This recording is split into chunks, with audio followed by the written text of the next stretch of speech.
lines are now open for our vaccine question and answer extravaganza part 2 here on Erie News Now. You see the phones already ringing off the hook as experts from LECOM are answering your most sought after questions here on Erie News Now and across the region here on our vaccine coverage part 2 of potentially more than just 2 parts. As we bring you in here to the Erie News Now Alert Desk, good evening everybody. I'm Isaac Petcash.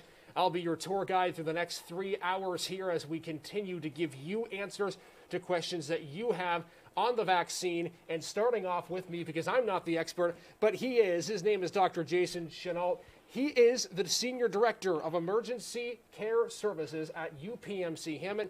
Doctor, first of all, I want to thank you for joining me. I know it's a busy time, but my goodness, questions still continue to come in. Yeah, thank you, Isaac. Glad to be here.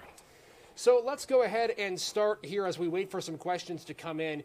First, asking about UPMC Hammond. Our Lisa Adams tonight, and I don't want to give too much away, went inside the hospital today to just give an idea of the difference of how vaccines have been distributed. It's no shock to anyone that it was a difficult time early on for UPMC, really any hospital, to get the vaccine out. Things since then, though, have changed. Give us an update. Yeah, so definitely things have changed, and I did have the opportunity to speak with Lisa earlier today, and she had the opportunity to come down and check out our operation. So we are basically doing our vaccinations at our Bayfront Operations Center, which historically had been used by the UPMC Health Plan for a call center, but we transformed it into our vaccine center. So, you know, we piloted for the UPMC system starting February 2nd, a small pilot where we started to integrate community members. So we had been really focused on vaccinating our, primarily our workers, our healthcare providers. So we started our senior population February 2nd. Since then, we've been able to vaccinate over 8,000 community members that are not employed by UPMC through our clinics. So we have streamlined, adapted, adjusted, and it's a pretty smooth operation now. Now, we know that another concern that people have been having is that hospitals in our area had not necessarily been lining up with the standards of reaching out and giving the contact information needed. The state issued some new guidance just about a week or so ago saying, listen, you have to have not just an online platform, but a phone platform, an option for people who can't get on the internet. Explain to me a little bit, if you wouldn't mind, if UPMC has done anything to do that, and if so, what it kind of looks like now. Yeah, so we've taken a blended approach. So we initially started off because we knew the information of patients who've been within our system. So we've initially started off with outreaching and targeting individuals that met that phase 1A criteria. So we started with our most vulnerable population. So our 90+ seniors, that was our very first target. And we looked at where are the areas geographically that had the highest rates of COVID positivity. Mm-hmm. So we scrubbed our electronic medical record and basically targeted individuals based on those lists. So we started outreaching to them. So if we had their email address on file, if we had their cell phone number on file, we would send them a message saying, this is UPMC, we're trying to get you in for a vaccine, are you interested? And they could go through an electronic process. But we quickly realized that with the senior population, we really had to make a lot of phone calls to get people because they didn't have access to that technology, or they may not have had the best smartphone available. So we really adapted to making quite a few phone calls for that population, and that's really what spearheaded us off. So then, the Department of Health released, information saying that we had to have different mechanisms on how people can get, into our system. So we adapted very quickly, and as of last week, we came online with vaccine.upmc.com, and basically that website will allow you to go to the upmc.com website. You can put your information in. You can also, you would take the state's Are You Eligible quiz. If you are eligible and you fit into that phase 1A, you can put your information right onto our system to let us know that you want to get that vaccine. Let's talk a little bit about, as we get into some questions here, let's talk about the future potentially, and we'll get into the first question here with Sandy. A good question to kick it off when it comes to maybe the future here, as that's the question everybody has on their minds. Sandy kicks off our questions tonight saying, I heard the Johnson & Johnson vaccine should be approved for release this Friday. I'm interested in getting this one. Do you know if and where this one will be in Erie? So first question, as soon as Friday, the Johnson & Johnson vaccine could be approved. Are you hearing that? Yeah, so, Johnson & Johnson's been working diligently to get their vaccine, under the emergency use authorization. So far, we've only really seen 2 vaccines. That's the Pfizer and the Moderna vaccine. So Johnson & Johnson's vaccine, how it differs from the Pfizer and Moderna, it's a single-dose vaccine versus a double-dose vaccine. So the question about how will we get it, so that's really up to the Department of Health on how they would just ship and distribute that. The good thing about the Johnson & Johnson vaccine is it doesn't necessarily require some of these stringent ultra-frozen temperatures to freeze like we do for the Pfizer vaccine. To answer the question, we don't exactly know when that will be coming out, but we know that Johnson & Johnson is really ready to push that out and distribute as quickly as possible. Let's continue on that track as we wait for more questions to come in. This was the big topic of the day earlier on, was talking about the future when how Johnson & Johnson would play a role. It seems to be consensus among hospitals and leaders that we've talked to that the Johnson & Johnson vaccine would help expedite vaccinations to the public. And by public, I mean not people in phase 1A, but people in phase 1B, C, and phase 2. Do you envision that being the case? I mean, if the Johnson & Johnson vaccine, let's say, does get approved this week, let's say in another month there are vaccine doses being shipped, is it possible that people outside of phase 1A might start getting calls saying you're eligible? Yes, I think so. I mean, I think it's quite possible. A lot of the issues now in getting people scheduled is obviously vaccine availability, and it's very limited right now. So I think with the integration of another manufacturer that's distributing the vaccine, it definitely will bolster our ability to vaccinate people more quickly. And it's also being a single dose. It's obviously a little bit easier logistically to be able to administer that. Explain to me a little bit as we continue to look for questions here. Send them in, of course, if you're looking to get one answered. As we're taking a live look inside, LECOM experts answering your questions. Doctor, I'm curious to know how the distribution has been at UPMC based on the doses that you've received. A lot of hospitals telling us that it's been such up in the air every week as to the variable amount of doses you receive. Is the supply starting to become more consistent, or is it still wishy-washy every single week? I think that, obviously, the Department of Health is doing the best that they can to get, vaccine out to as many people as possible. We have demonstrated, at least at UPMC, and I think with our other health systems as well, that we are able to administer vaccines in mass amounts. And I think that translates into more vaccine being shipped to us. I don't know that that's a scientific answer, but as long as we're administering those vaccines and getting those doses into people's arms, I think we're continuing to see a consistent shipment of doses coming to our hospital. Let's see if we got any more questions right now. Not a lot of questions, but a lot of people watching. So let's go ahead and continue along with the vaccine train. We're talking with Dr. Jason Chenault of UPMC Hammett. Doctor, in the last few weeks, the big concern with the phases has been that phase 1A has rapidly expanded. It used to be just seniors and just frontline healthcare workers.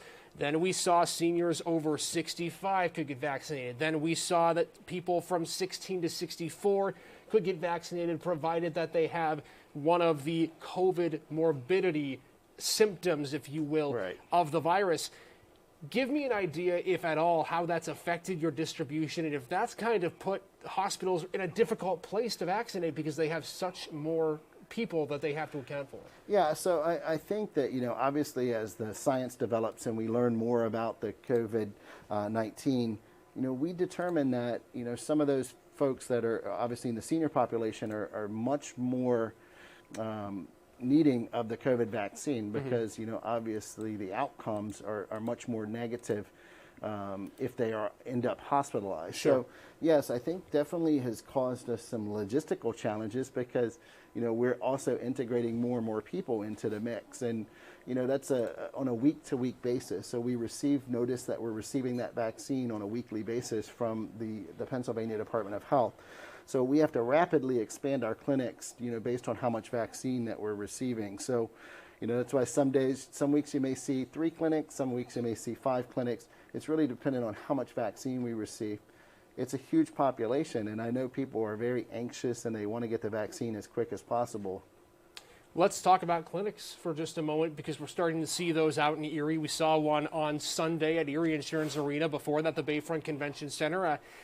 Doctor, where does UPMC Hammett stand in the potential for your own COVID-19 vaccine mass clinic? Understanding, of course, most likely it's not going to be a clinic. There are going to be appointments that fill up very quickly. Right. But how close are you to being able to maybe get one of those from your own hospital? So I think we have really streamlined how many people we can flow through our designated vaccination clinic at our Bayfront Operations Center. So, for example, last Friday we were able to send through almost 1,200 seniors through our clinic, and that was in a 10-hour day. So we are basically been averaging between 800 and 1,000 people per day. So this week, for example, we received additional vaccine from the Department of Health. We've already filled up those appointments. We have over 3,000 seniors so far scheduled in 3 clinics. So that's 1,000 patients per day. So we feel pretty confident with our ability to flow people through.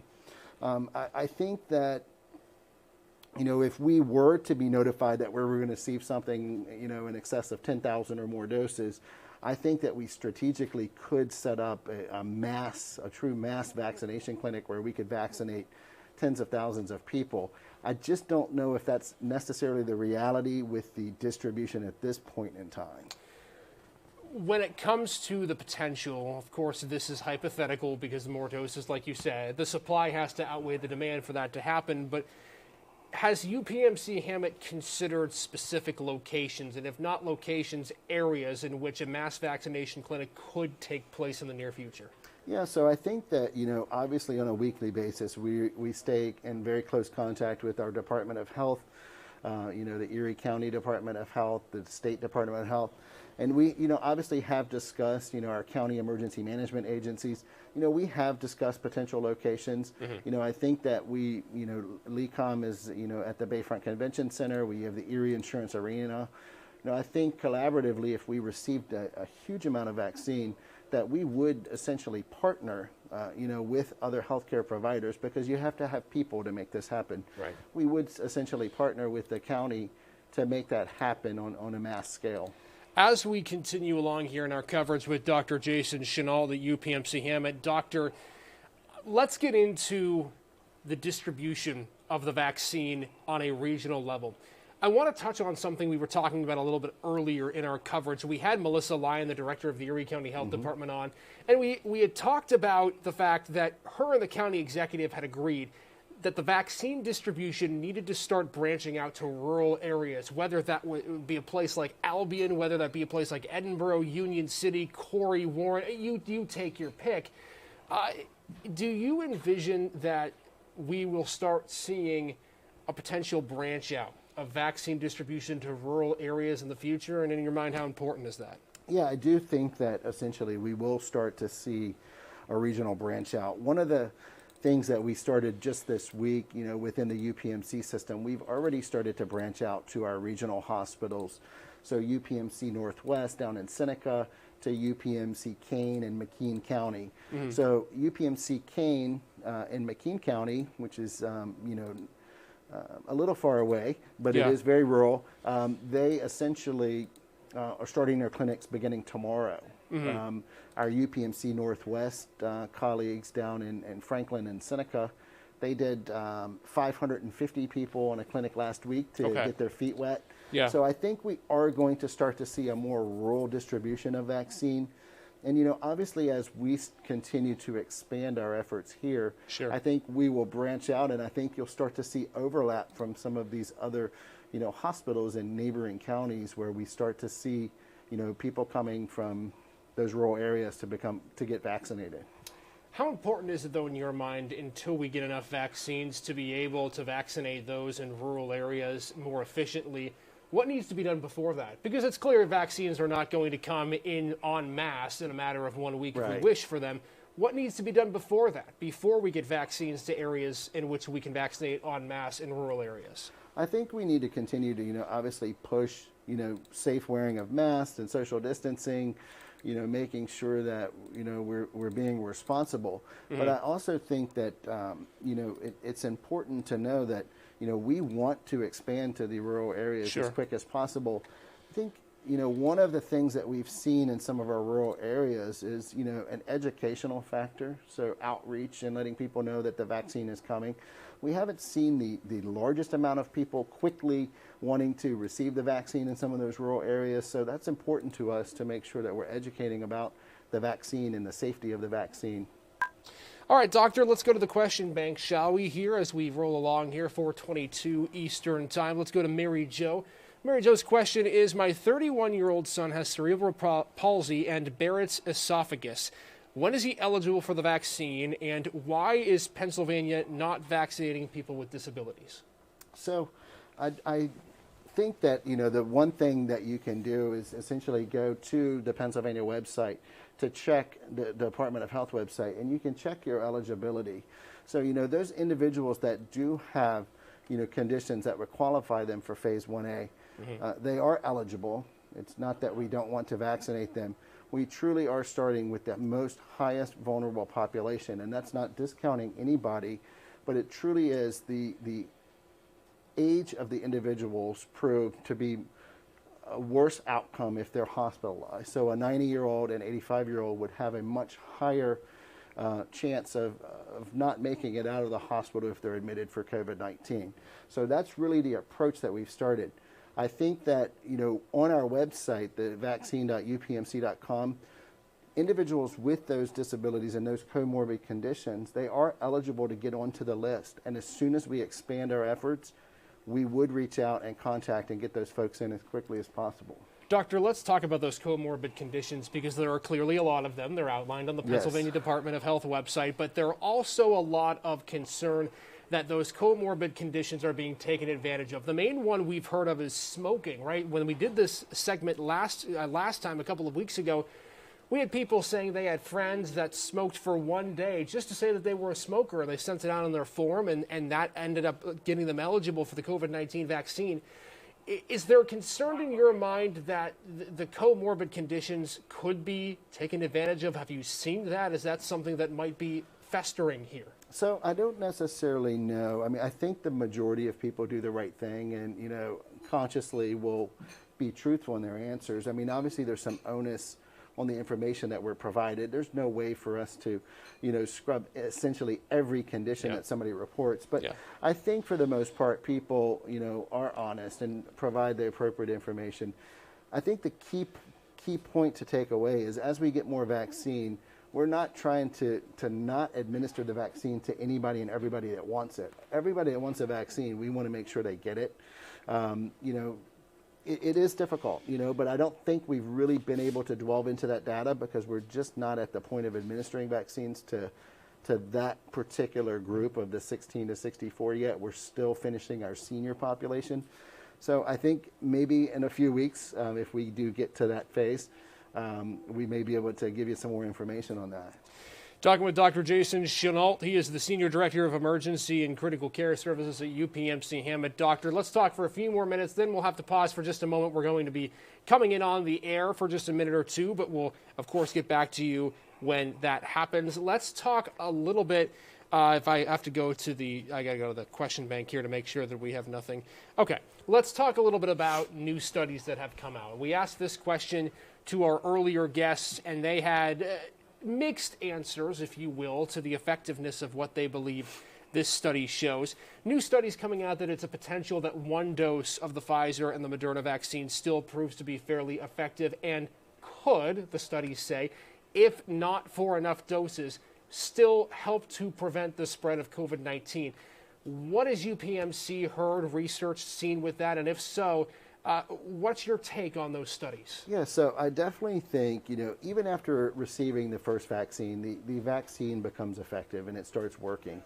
So I do think that, there are some studies out, and it really it varies by geographic region. So it really varies on where you're at.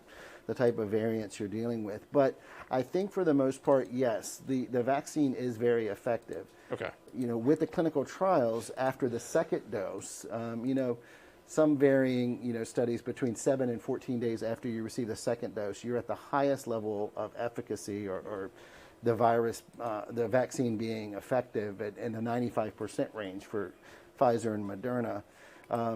But I do think there is some validity to the studies that, yes, there is effectiveness with a single dose, and I think they've shown over time. As I said, we learn more each day from the science. I think that there is, definitely a benefit of receiving that first dose. The second dose just bolsters that.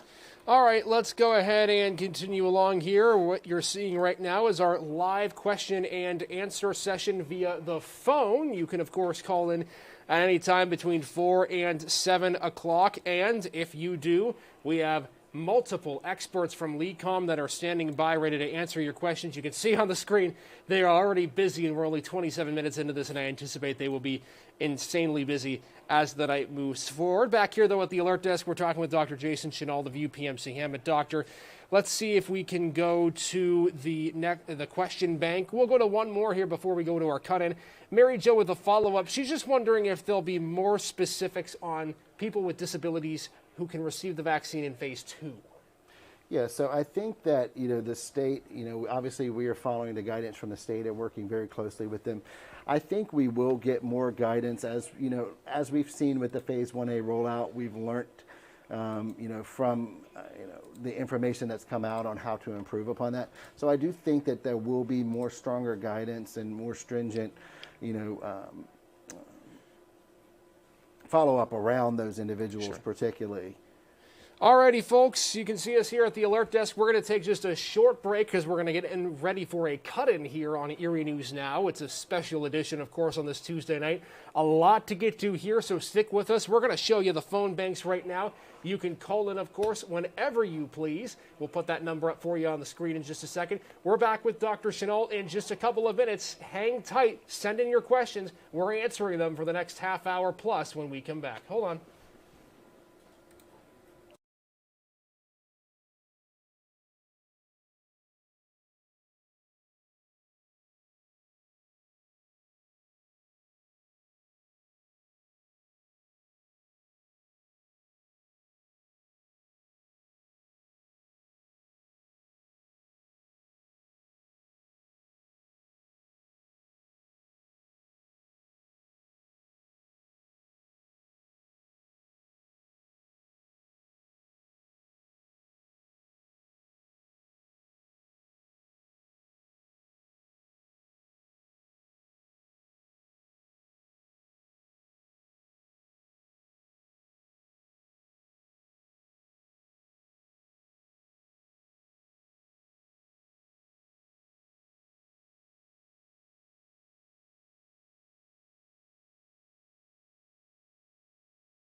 Hello, everybody, from the Erie News Now Alert Desk. This is Isaac Petcas with a breaking news cut-in tonight. You can see the phone lines are open here for our panel of experts at LECOM Health. Right now, if you call the number 814-454-5201 and dial extension 1, between 4 p.m. and 7 p.m., you can ask your questions when it comes to the vaccine. When can I get my shot? Who do I call to get vaccinated? All of those questions will be answered by our experts here at LECOM. You can see the phone lines already busy right now. They are answering your questions from 4 until 7 p.m. If you don't want to get a phone call and you want to ask one of our experts, you can do that too. Right now, we're talking with Dr. Jason Chenault of UPMC Hammond. Throughout the night until 7 o'clock, we'll have a panel of experts on to explain what the latest is on the vaccine and explain what you need to look for in this vaccination process in Pennsylvania. All of that's coming up tonight here and continuing throughout the evening on Erie News Now. We hope you'll tune in and ask your questions as we continue our vaccination coverage. Take care, everybody.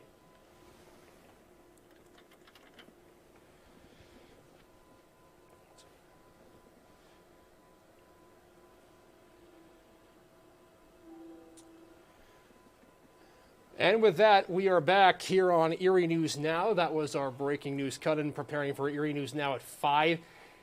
If you're not going to tune into our Q&A, we suggest you tune into Erie News Now at 5, 5:30, and 6 o'clock. A lot of vaccine stuff to get to. We're also going to touch on the breaking news when it comes to Hurdle and Brown physical therapy. A lot of stuff going on there today. But at the moment, we sit back in the chair and continue to talk with Dr. Jason Chenault. He is the Senior Director of Emergency Care Services at UPMC Hammond. Doctor, I believe last we were just talking about the effectiveness of the single shots of Pfizer and Moderna. We were talking about other things as well, but I want to turn the floor over to you now.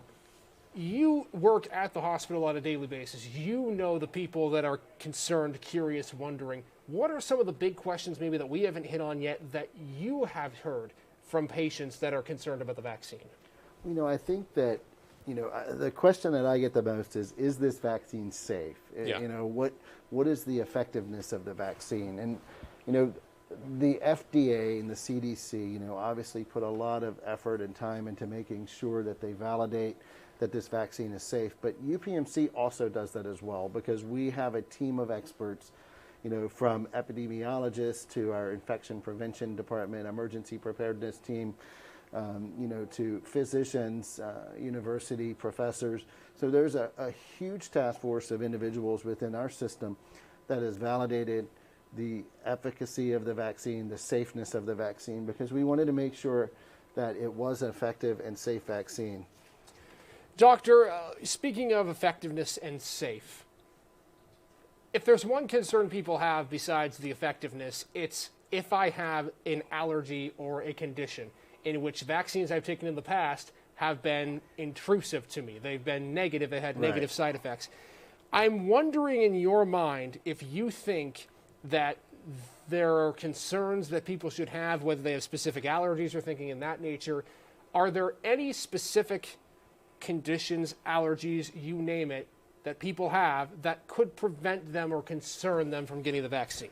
So a couple things we would not suggest that you get the vaccine. So, for example, if you did participate in a COVID vaccine trial, obviously you would be eligible for the vaccine through the clinical trial.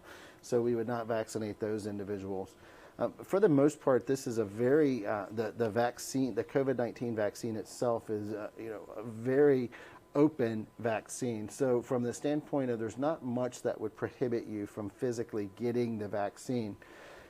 We do have to take into consideration if you've had a history of injectable anaphylaxis. So if you've had an allergic reaction to a vaccine before that's been injected in you, we would definitely want to make sure that we take a little bit more effort to make sure that we're watching you, effort to make sure that you're talking to your primary care doctor to make sure that they feel it's safe that you receive the vaccine. But overall, it's a very, wide open vaccine. There's not much that would prohibit you from receiving the vaccine. Is there any concern at all in terms of side effects? I know that that's been another thing people are a little bit concerned about, is if I get the vaccine, I've heard that I'll have to stay home from work. I've heard that I'll have super big pain in my arms and my legs and my shoulders, and I'll be achy and I'll get COVID-19 symptoms. I mean, what should people expect on a normal level to get once they receive the vaccine? Yeah, so typically when you're getting some type of side effect, it means that the vaccine is working. That's a normal body response to a vaccination. So, some people have reported that, some pain at the injection site for a day or two, a low-grade fever. Some people have said it's made them fatigued or a little bit tired.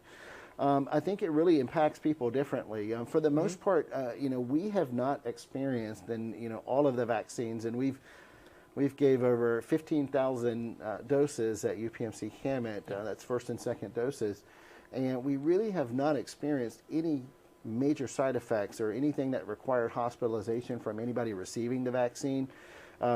So it's a very effective vaccine. It impacts people differently. People have reported that the second dose, obviously is a little bit more intense for some of the side effects than the first dose when they received. I received the second dose and it didn't bother me at all. And I have a colleague that received it and they had some pain at the injection site, a little tired.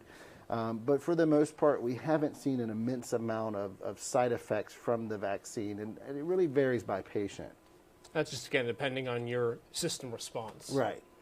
All right, Doctor, let's continue along here with our Q&A. I'm asking the majority of the questions. We hope that you will continue to send in your questions, or you might be calling. That's another thing, too, that could be a potential. Let's see, as we continue along here in our Q&A session, we've talked about vaccine distribution, and we've talked about the potential for more vaccine distribution sites. But I want to start talking about the phases, if you will. There's been speculation as to when we'll get into phase 1B, when we'll get into phase 1C, phase 2.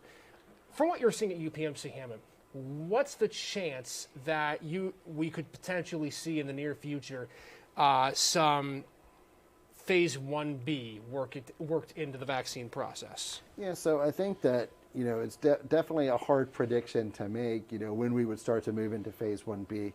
But, if we kept our current, administration, if we maintained, and this is across the nation, if we maintained our current vaccination, you would expect that by July, everybody would have received their first dose. July. And that's just a basic general assumption on our current vaccine distribution. As we integrate more vaccines into the mix and more options to get people vaccinated, obviously that timeline can change.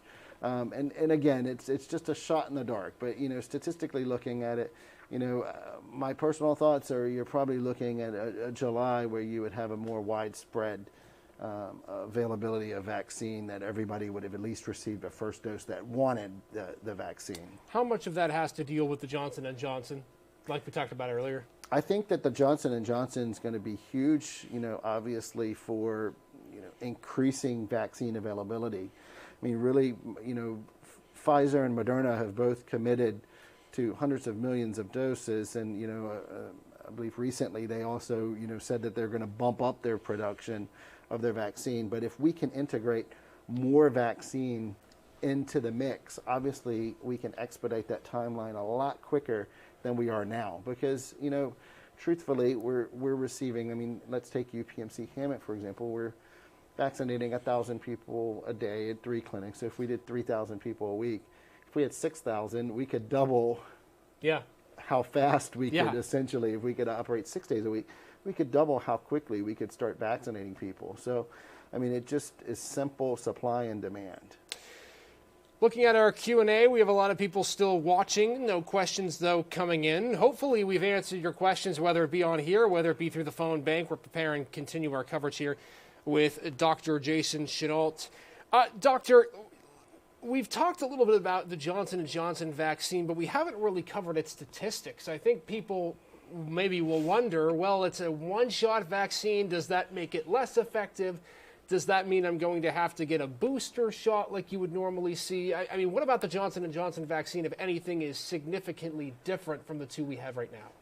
So the Pfizer vaccine is a messenger RNA vaccine. So those are a little bit different than the Johnson & Johnson, which as a viral vector. So as far as the makeup of the vaccine, it's a little bit different. The efficacy, for the Johnson & Johnson vaccine, did not necessarily rate as high as the Pfizer and Moderna, but that does not mean that it's not effective in stopping the COVID-19 virus. So, it's very important to know that we just haven't had enough time from the rollout of the vaccines to really study if we're going to need a booster. And we quite frankly don't know, even with the Pfizer and Moderna, if we're going to need that booster and the timeline of when we may need that booster in the future. Obviously there's a lot of things that come into play, like the variants that you may see in South Africa or the UK, and how that really affects the efficacy. But right now it looks to be pretty effective, at least for the Pfizer and Moderna vaccines. Not enough information yet about the Johnson & Johnson. You read my mind, and now I'm drawing a blank. That was going to be my follow-up question, the efficacy against those strands that are out, again, in South America, some in Europe as well. They have been proven, to the furthest extent at least, to be able to be somewhat effective. But as we move through here, and let's say the variants do come through the U.S., because it's likely that will most likely happen, people are wondering if they'll have to get vaccinated again. Is there enough evidence to show that at this point?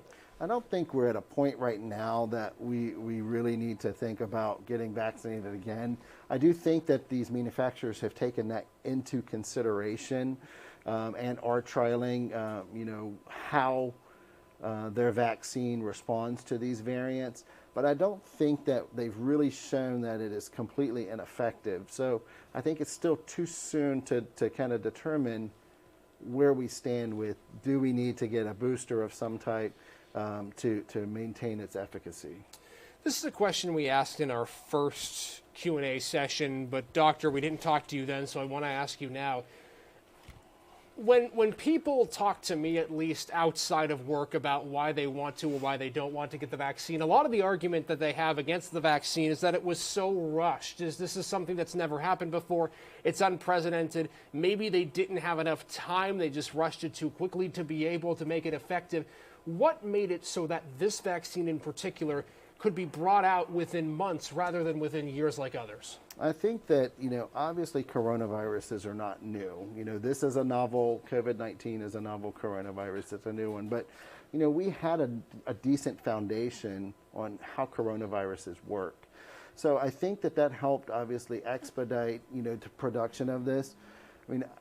I know that it came out very quickly, but I think the clinical trials have proven that it's a safe and effective vaccine. And I think that it's a necessary thing that we need to do to vaccinate a majority of the population to really get back to what we consider a normal life. What does that majority look like, percentage-wise, number-wise? What does that majority look like? So I think, it obviously ranges in different studies will show you different ranges. If we call it herd immunity, you can say, in a 70+% of individuals vaccinated, you would probably be pretty effective in showing that type of herd immunity. But it really depends. It really truly depends on, geographics and a lot of how many people have actually received the vaccine. Talking with Dr. Jason Chenault. Give me 1 second. I'm going to talk to my assistant news director here, Adam. Can you print me out a copy of the FBI statement? So as we continue along with our question and answer here, there you see the phone lines are open here from 427. Our experts from LECOM are dialing in, and I see one on the left with a phone, one on the far left with a phone, one on the far right with a phone, and one on the close right with a phone. So all of them are busy, as are we, Doctor. As we move along here in the vaccine process, we're going to be talking with more doctors here throughout the evening as we move forward. So, Doctor, let's focus back in on UPMC and maybe what the efforts are coming there. We talked a little bit about what the future could hold, what we might see in the further distant future, but what would be the major next step in the immediate future for UPMC Hammett that people can expect to see, whether that's a week from now or 2 weeks from now or a day from now, that could be different and really remarkable from what we've seen so far? Yeah, I think that, obviously we continue to learn day by day. So every clinic that we do offer vaccinations, we learn and we try to improve from that. So, not only here at Hammett, we're using the knowledge that we've used to create the clinic here, since Erie was the pilot site for our senior population. We use that information. We share it with all of the other UPMC hospitals. We constantly meet and discuss, improvements to the clinic. So I think you will see an increase in improvement of, the flow of patients through, the amount of people that we can get through our vaccination clinics. And again, that's really dependent on how much vaccine we receive. But, it seems as we integrate other vaccines, as we've talked about, hopefully on Friday's emergency use authorization that will approve the Johnson & Johnson, I think you'll start to see more people getting vaccinated as quickly as possible. One of the problems Pennsylvania had as a Commonwealth earlier in the month was not having enough second doses for people that had received their first doses. The way Pennsylvania is maneuvering this vaccine process, they're giving as many people first doses as possible while still keeping second doses available. Is that a concern you've seen at UPMC where some people haven't been able to get second doses, or have you been pretty much on par with that? So we've only received the Pfizer vaccine locally here in Erie.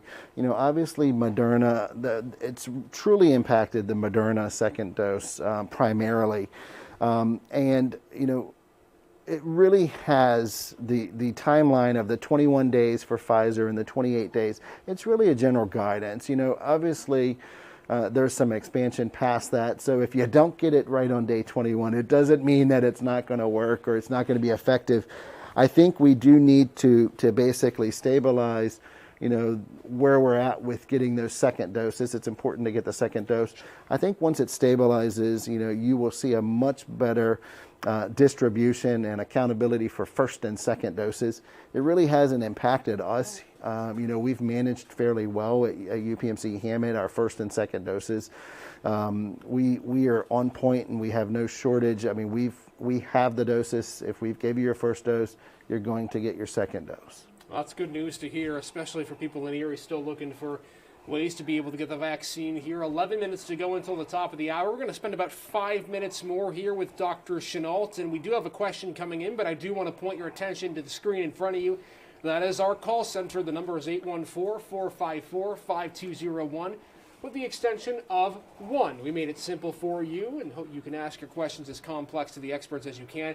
That goes all the way until 7 p.m. this evening. We're going to be on the alert desk with you with experts until 7 p.m. this evening.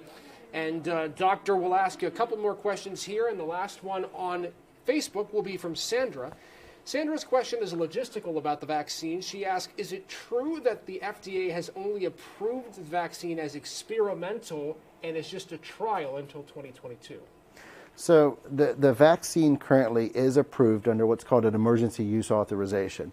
So, obviously this was fast-tracked through the process. So yes, it is currently under emergency use authorization. Good question, Sandra. Yeah, my apologies. I'm getting about 100 things at once here, just making sure we got stuff good to go. This is what happens, folks, with live TV. You get ready for the top of the show, and this is what happens here with Dr. Jason Chenault. Doctor, you've, of course, been very helpful so far. And that last question, I kind of think, went back to the idea of the experimental trial of the vaccine and the doses. In the last 5 minutes here, I want to ask you just about what you think is important for the public to take home. We know as the vaccine process continues, we get more information, but every time we get one step forward, there's another step that we have to look behind us and say we forgot about that. We also have to look forward and say that there are so many other steps as well that you have to take into consideration. For the near future, for the time being right now too, what should people look for, think about, understand with the vaccine process? I think that, with the vaccine process, I know that everybody is very anxious. They're very nervous. They want to get the vaccine as quickly as possible. We really are trying to make sure that we're getting people vaccinated as quickly as possible. Our seniors are our most vulnerable population. From a medical standpoint, it's a higher likelihood that if they were admitted, they would not get out of the hospital if they did have COVID-19. So we truly are addressing that. I think the thing to remember is we are going to vaccinate everybody that wants a vaccine. I know it's challenging at this time, waiting, but we are putting out processes to get people online, get them put into the system so we know that you want to receive that vaccine. And I think we can't forget the basics, our simple things like hand washing, social distancing, staying away from, poorly ventilated areas.